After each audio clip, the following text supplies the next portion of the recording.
What's going on guys, Archie here. मैं आ गया हूँ आप लोगों के लिए लेके एक और वीडियो। गाइज मैं एक चीज़ आप लोगों को कहना चाहता हूँ कि हम जनरली यार कोई भी फिल्म को फिल्म की तरह देख के ले लेते हैं, ठीक है। लेकिन अभी अभी रिसेंटली एक फिल्म रिलीज़ हुई, किसी का भाई किसी की जान, पता नहीं कितने करोड़ का बिजनेस कर गई, सब कुछ कर गई।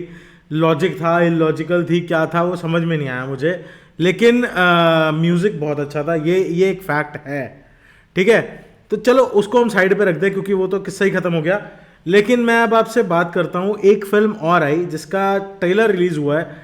मूवी का नाम है द केरला स्टोरी। गाइज मैंने इसके ट्रेलर पे भी रिएक्ट किया एंड मुझे बड़े मिक्स तरह के रिव्यूज़ कमेंट्स देखने को मिले। मुझे इसके बारे में ज़्यादा नहीं पता है कि what is the actual story behind this.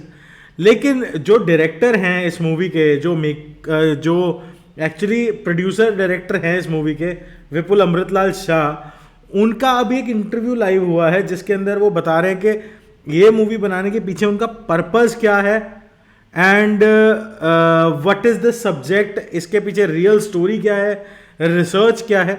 तो एक बार के लिए वो देखते हैं, फिर हम अपने लेवल पे उसकी बात करेंगे। लाइक शेयर सब्सक्राइब दबा देना, बिकॉज हम यहाँ पे रियल फैक्ट्स की बात करते हैं। अगर गलत हुई तो बजाएंगे, नहीं तो सही हुई तो फिर एंजॉय करो यार, फिल्म है। एंड मेरा मानना ये है, जहाँ पे अच्छी कास्ट हो, अच्छी फिल्म हो, उसे ज़रूर तवज्जो दी जानी चाहिए। विपुल अमृतलाल शाह एक बहुत ही बड़ा नाम है एज अ मेकर बॉलीवुड में। तो चेक करते हैं, एबीपी पे इन्होंने ये इंटरव्यू दिए, तो देख लेते हैं एक बार के लिए। ये सबसे पहली बात यह है कि ये फिल्म जो है ये 3 लड़कियों की सच्ची कहानी पे। तो अगर 3 लड़कियों की कहानी ट्रू स्टोरी है तो ये कैसे एक फेक एजेंडा हो सकता है, इसका कोई जवाब नहीं दे पा रहा। देखो, जब ट्रू स्टोरी होती है वहाँ पे बहुत से राइट्स बहुत ही लीगल तरीके से उसको किया जाता है, प्रोसेस किया जाता है, रिसर्च की जाती है। तो अभी देखते हैं ये आगे क्या बोलते हैं इस बात पे, क्योंकि बहुत कंट्रोवर्शियल सब्जेक्ट हो गया, जैसे कि मैंने रिएक्शन में भी बोला था। एंड उम्मीद कम थी इस चीज़ की, और इसीलिए मैं इसे कंट्रोवर्सी नहीं मानता हूँ। मैं ये मानता हूँ कि ये उनका एजेंडा है कि इस बात को कैसे दबाया जाए, कैसे डिस्क्रेडिट किया जाए। और ये जो एक इतनी बड़ी साजिश जो चल रही है उसके ऊपर लोगों का ध्यान ही ना जाए, ये कोशिश रहेगी लोगों की। तो इसके बारे में मैं इसे ज्यादा तवज्जो देना नहीं चाहता हूँ। मैं इतना मानता हूँ कि अगर 3 लड़कियों की जिंदगी के साथ ये हुआ जो हमने दिखाया, और इसके अलावा हम जब इस फिल्म की रिसर्च कर रहे थे, हम सैकड़ों लड़कियों से मिले हैं जो इस मैनिपुलेटिव कन्वर्जन का शिकार हुए। तो ये कैसे एक फेक फिल्म है ये मुझे नहीं पता, बट हर एक का अपना अपना नजरिया है देखने का। देखो यार, मैं तुम्हें ऑनेस्टली बताता हूँ, मुझे नहीं पता ये ट्रू स्टोरी है या फेक स्टोरी है या क्या फैक्टर है। मैं एक रेगुलर फिल्म व्यूअर हूँ, मैं फिल्म देखता हूँ, मुझे अच्छी लगती हैं फिल्में देखना। मैं मतलब अगर मैं किसी का भाई किसी की जान भी देख सकता हूँ तो फिर मतलब अगर कोई अच्छे एक्ट वाली मूवी होगी तो मैं ज़रूर देखूँगा। तो मैं तो इसे एज अ स्टोरी देखने वाला हूँ, ठीक है। अब ट्रू स्टोरी है, ये फैक्ट्स के ऊपर बात कर रहे हैं, क्योंकि ट्रू स्टोरी जहाँ पे बात आ जाती है ना, वहाँ पे बहुत लीगल वे में घूम के आती है मूवी। अब किसी ना किसी को ये मुद्दा कंट्रोवर्सी के लेवल पे लगेगा, उसके बारे में मैं क्या बोलूँ मुझे समझ में नहीं आ रहा। लेकिन मेरा मानना यह है कि मैं इसे एज अ फिल्म देखने वाला हूँ। आगे देखते हैं ये क्या बोलते हैं। वो अपने नजरिए से इस बारे में जो बोलना चाहें, हम सच के साथ खड़े हैं और हम वैसे ही खड़े हैं।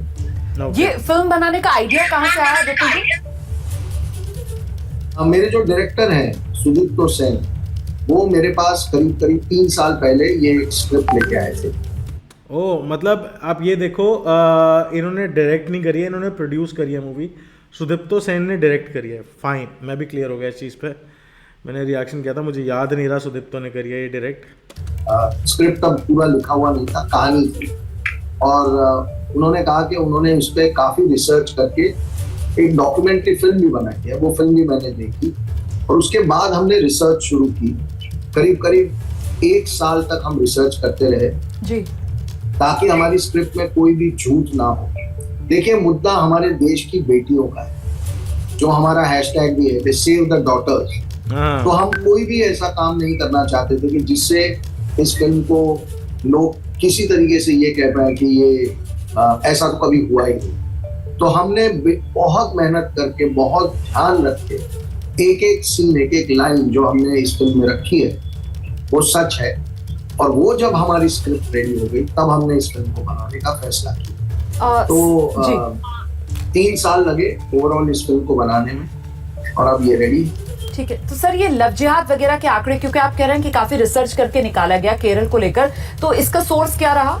क्योंकि जो विरोध में है आपकी फिल्म के और जो इसको प्रोपेगेंडा और एजेंडा बता रहे हैं, उनकी तरफ से तो जो केंद्रीय मंत्री हैं जी किशन रेड्डी, उन्होंने जिस तरीके से संसद में ये बात कही थी कि साहब कोई केस लव जिहाद का केरला में नहीं आया है, ये पार्लियामेंट में उन्होंने बात कही थी, वो इसको कोट कर रहे हैं। तो आपने ये आंकड़े कहां से निकाले सर? देखिए, ये आंकड़े कहां से निकाले, ये बहुत लंबा प्रोसेस था। ओके। और हमारे पास सारे आंकड़े हैं, हम हमारी सच्चाई पे खड़े हैं। पर जस्ट मैं आपको एक बात कहना चाहता हूं, क्योंकि आपने एक पार्लियामेंट का कोट किया है जी। उमन चांडी जो थे, वो कांग्रेस के चीफ मिनिस्टर थे, उन्होंने फ्लोर ऑफ द पार्लियामेंट कहा है कि 5 साल जो उनका टेन्योर भाई साहब, उसमें 7,800 से ज्यादा केसेस हुए हैं। ये उनका स्टेटमेंट। ये कलेश एक्चुअली बहुत बड़ा होने वाला है पॉलिटिकल लेवल पे, इंडिया लेवल पे। एंड मैं तुम्हें एक चीज़ बता देता हूँ कि यार देखो, फिल्में बनती हैं एंटरटेन करने के लिए, लेकिन कई फिल्में बनती हैं मैसेज वगैरह देने के लिए। एंड मैं यहाँ पे जो चीज़ बोलूँगा, अगर ट्रू स्टोरी बोल के कहा जा रहा है तो एक बार देखना चाहिए कि क्या सीन है, तो हमें पता चलेगा। बिकॉज देखे बिना तो कहा नहीं जा सकता। सिर्फ ट्रेलर पे हम जज नहीं करते हैं फिल्में।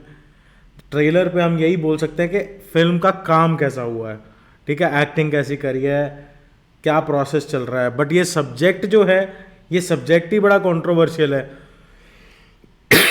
कोई इसे ट्रू क्लेम करता है, कोई इसे फेक क्लेम करता है, कोई पॉलिटिशियन करता है। अब देखो, पॉलिटिशियंस के केस में भी एक चीज़ मैं बड़ा क्लियरली बोल दूंगा, हर पॉलिटिशियन का अपनी सीट बचाने का एक जुगाड़ होता है। तो मैं उनकी बातों को तो मतलब क्या ही मानूं क्या ना मानूं पता नहीं।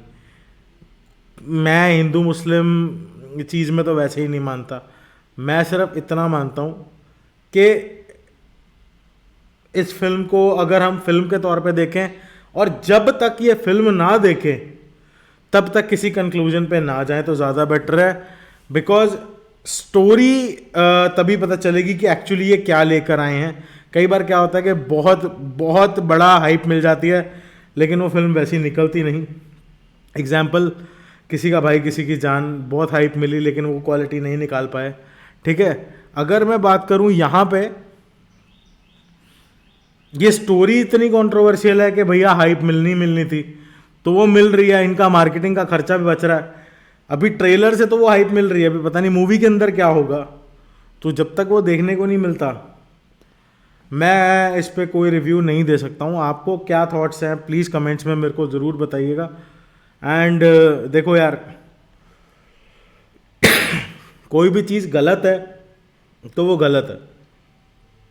ऑडियंस, सीरियसली मैं इतना जानता हूँ, ऑडियंस सपोर्ट करती है हर उस चीज़ को जो मतलब फैक्टफुल हो और सही हो। अगर इसके अंदर वो फैक्ट्स दिखाए जाते हैं या वो ट्रू इवेंट्स बेस ये स्टोरी बोल रहे हैं, इनके पास उस चीज़ के प्रूफ्स हैं, इन्होंने रिसर्च करी है, तो इनको जो कोर्ट में प्रॉब्लम हुई है, केस हुआ है, जो भी हुआ है, उसमें ये चीज़ प्रूफ करनी पड़ेगी। देखो, मेरा मानना ये है कि अगर तो हर तरीके से मूवी लीगल होगी तो रिलीज़ होती है, अगर रिलीज़ नहीं होती या लीगल नहीं होती तो फिर जो मर्जी कहानी मान लीजिए, ठीक है। अगर ऐसा कुछ होगा तो गवर्नमेंट ऑब्वियसली अलाउ नहीं करेगी, कोर्ट अलाउ नहीं करेगी, कॉन्स्टिट्यूशन अलाउ नहीं करेगा इस चीज़ को करने के लिए। बट अगर ये ट्रू स्टोरी है और ये रिलीज़ होती है तो मेरा मानना है देखना ज़रूर चाहिए। बिकॉज मुझे थोड़ा इंट्रीगिंग लग रहा है ये, बिकॉज है भी, ठीक है ना। तो मतलब पहली बार एक प्रोड्यूसर ड्रिवन मूवी देखने को लग रही है, and instead star driven film से। तो पता नहीं क्या होने वाला है। ये तो एक टोटली, मैं तो यार इसे वर्सेस मान के चल रहा हूँ कि एक इलॉजिकल मूवी, किसी का भाई किसी की जान, versus a real story movie, the Kerala story. तो अब उसके ऊपर आपके क्या थॉट्स हैं प्लीज़ कमेंट सेक्शन में लिखना। लेट्स सी क्या होता है।